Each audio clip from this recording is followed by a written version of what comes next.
അന്നത്തെ ഉച്ചവരെയുള്ള ഓട്ടം കഴിഞ്ഞ് ഊണ് കഴിക്കാൻ വന്നപ്പോൾ ഉമ്മറത്ത് അമ്മാവനും അമ്മയും ഇരിക്കുന്നത് കണ്ടു.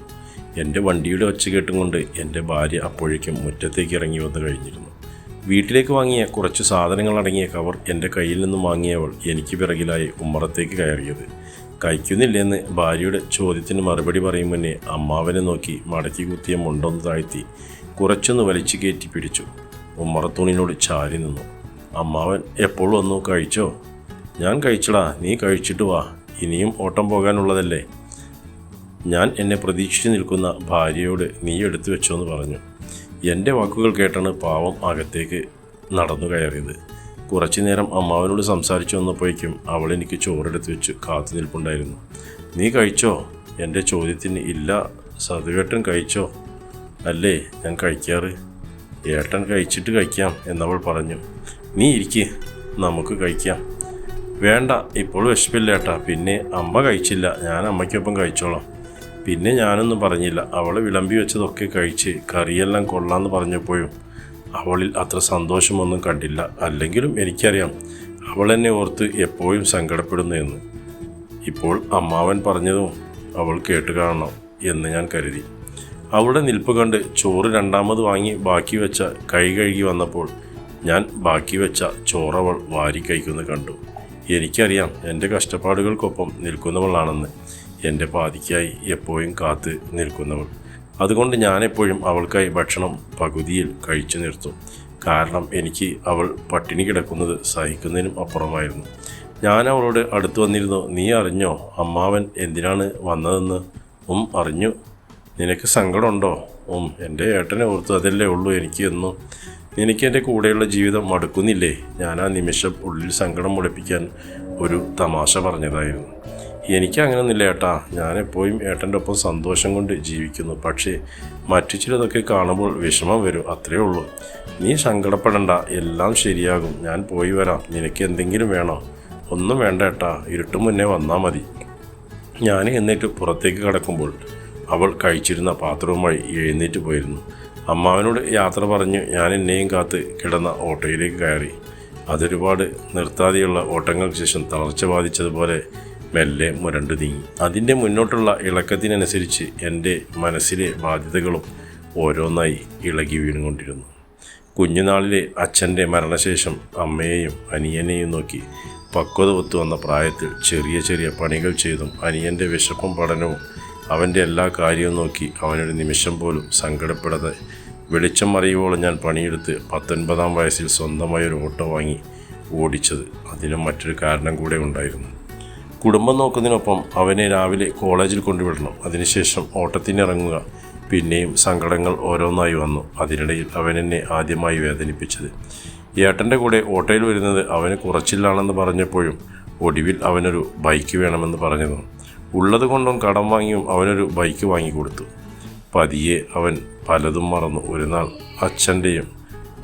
അച്ഛനും ചേട്ടനും ഞാനായിരുന്നു എന്നത് എനിക്കൊട്ടും വിഷമം തോന്നിയില്ല. ഞാനപ്പോഴും എല്ലാം കണ്ട് സന്തോഷിച്ചു. എന്നെ അവഗണിച്ചു പോയപ്പോഴും അവൻ അമ്മയെ സ്നേഹിക്കുന്നുണ്ടല്ലോ, നോക്കുന്നുണ്ടല്ലോ എന്നോർത്ത്.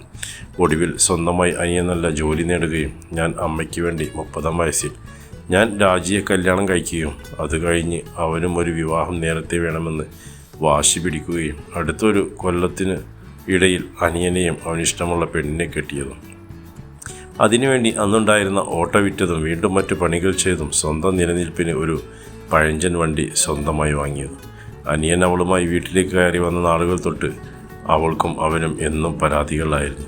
ഏട്ടനൊരു വീട് വെച്ച് മാറിക്കൂടെ എന്നൊരു പരാതി. അന്ന് തൊട്ട് പലപ്പോഴും എൻ്റെ പെണ്ണ് കഴിക്കാൻ പറ്റുന്നില്ലെന്ന് പറഞ്ഞ് എപ്പോഴും അവൾ എൻ്റെ നെഞ്ചിൽ കിടന്ന് തേങ്ങിക്കരയും.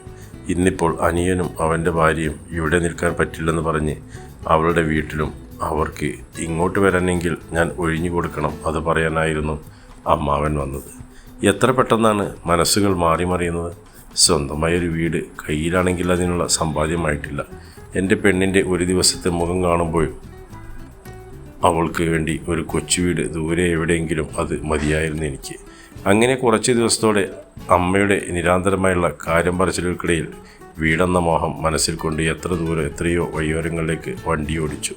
തുച്ഛമായ വരുമാനങ്ങൾ നുള്ളിപ്പെറുക്കി എടുത്തു വെച്ച് കിട്ടിയ വകയിൽ സ്ഥലം വാങ്ങി വീടിന് അമ്മാവനും രാജിയുടെ അച്ഛനും ചേർന്ന് വീടിൻ്റെ സ്ഥലത്ത് കുറ്റിയടിച്ചതും ദിവസങ്ങൾക്കും മാസങ്ങൾക്കുമിടയിൽ എൻ്റെ ഓട്ടോ ഓരോ തവണ എൻ്റെ കൊച്ചു വീട്ടുമുറ്റത്ത് വന്ന് നിൽക്കുമ്പോഴും വീട് പണി ഒന്നുമാകുന്നില്ലെന്ന് എനിക്ക് തോന്നി. അപ്പോഴേക്കും ഒത്തിരി കടം കയറിയിരുന്നു. അങ്ങനെ ആകെയുണ്ടായിരുന്ന ഓട്ടോയും വിറ്റ് തേക്കാത്ത ചുമരുകളും നിലങ്ങളും ചേർത്ത് മുകളിൽ ഓടുമേഞ്ഞു. ഒരു മഴയിൽ ചോരില്ലെന്നൊറ്റ വിശ്വാസത്തിൽ ഞാൻ അവളുടെ കയ്യിൽ പിടിച്ച് ആ കൊച്ചു വീട്ടിലേക്ക് കയറുമ്പോൾ എന്നേക്കാൾ നിറഞ്ഞ സന്തോഷം അവൾക്കായിരുന്നു. അന്ന് രാത്രി അവൾ സന്തോഷത്തോടെ എൻ്റെ നെഞ്ചിൽ കിടക്കുമ്പോൾ പറഞ്ഞു, എൻ്റെ ഏട്ടനൊരു ഓട്ടോ വേണ്ടേ? ഇനി എനിക്ക് അതിനുള്ള വകയില്ലെന്ന് പറഞ്ഞപ്പോൾ അവളുടെ താലിയൊക്കെ അവളുടെ കഴുത്തിൽ കിടന്ന സ്വർണമെല്ലാം ഊരി തന്നത് അവളുടെ ആഗ്രഹമാണെന്ന് പറഞ്ഞുകൊണ്ട് മാത്രം നിർബന്ധത്തിനിടയിൽ പിടിച്ചു നിൽക്കാൻ കഴിയാതെ വന്നപ്പോൾ ഞാനത് കൈകളിൽ ഏറ്റുവാങ്ങുമ്പോൾ അവൾ എൻ്റെ നെഞ്ചിൽ ചാഞ്ഞും കൊണ്ട് പറഞ്ഞു, ഇനി നമുക്ക് സന്തോഷത്തോടെ ജീവിക്കണം ഏട്ടാ. എൻ്റെ ഏട്ടൻ്റെ സന്തോഷം നിറഞ്ഞ മുഖവും കണ്ട് പിന്നീട് ഞാൻ ഓരോ ദിവസവും എൻ്റെ കൊച്ചു വീട്ടുമുറ്റത്ത് പുതിയ ഓട്ടോയിൽ വന്നിറങ്ങുമ്പോൾ എന്നെയും കാത്ത് എന്നും അവൾ വാതിൽക്കലുണ്ടാകും. പിന്നീട് ഒത്തിരി ദിവസങ്ങൾക്ക് ശേഷം വീട്ടിൽ വന്നിറങ്ങുമ്പോൾ ഇനിയൊരിക്കലും എൻ്റെ പെണ്ണിൻ്റെ കണ്ണ് നിറയാതെ നോക്കാൻ കഴുത്തിലെ അണിഞ്ഞ താലിച്ചരടിലേക്ക് ഒരിത്തിരി പൊന്നി എൻ്റെ നെഞ്ചോട് ചേർത്ത് തുന്നിയ പോക്കറ്റിൽ ഞാൻ കരുതി വെച്ചിരുന്നു. എന്താ വൈകിയെന്ന് ചോദിച്ച് അരികിലെത്തി അവളെയും ചേർത്ത് പിടിച്ച് വീട്ടിലേക്ക് കയറി എന്നോട് ചേർത്ത് മുഖമായി നിൽക്കുമ്പോൾ അതുവരെ ഇല്ലാത്ത ഒരു ആകാംക്ഷയോടെ അവൾ എന്നെ നോക്കി. എന്താ ഏട്ടാന്ന് ചോദിച്ചപ്പോൾ നീ ആ ചരടിൽ നിന്നും ആ താലി ഊരി തന്നേന്നും പറഞ്ഞ് തീരുമ്പോഴേക്കും അവൾ ഒരു മടി കൂടാതെ ഒന്നും പറയാതെ പോലും നിൽക്കാതെ എനിക്ക് ഊരി തരുമ്പോൾ അവളുടെ ഒഴിഞ്ഞു കിടക്കുന്ന കഴുത്ത് കാണുമ്പോൾ എൻ്റെ നെഞ്ചിൽ തീയായിരുന്നു. ഞാനെൻ്റെ പോക്കറ്റിൽ നിന്നും പൊതിയെടുത്ത് തുറന്ന് ആ ഇത്തിരി പൊന്നിൻ താലി ചേർത്ത് കഴുത്തിൽ കെട്ടിയപ്പോൾ എൻ്റെ കണ്ണിലേക്ക് നോക്കിയവൾ ഏട്ടാന്ന് നിലവിളിച്ച് കരഞ്ഞുകൊണ്ട് എന്നെ മുറുകെ പിടിച്ചപ്പോൾ എൻ്റെ നെഞ്ചിലെ ഭാരമെല്ലാം ഞാനൊരു നിമിഷം ഇറക്കി വെച്ചു. ഒരു നുള്ളു സിന്ദൂരത്തിന് പകരമായി ഞാൻ അവളുടെ സീമന്തയിൽ തൊട്ട് കൊടുത്തത് അമർത്തിയൊരു ചുംബനമായിരുന്നു.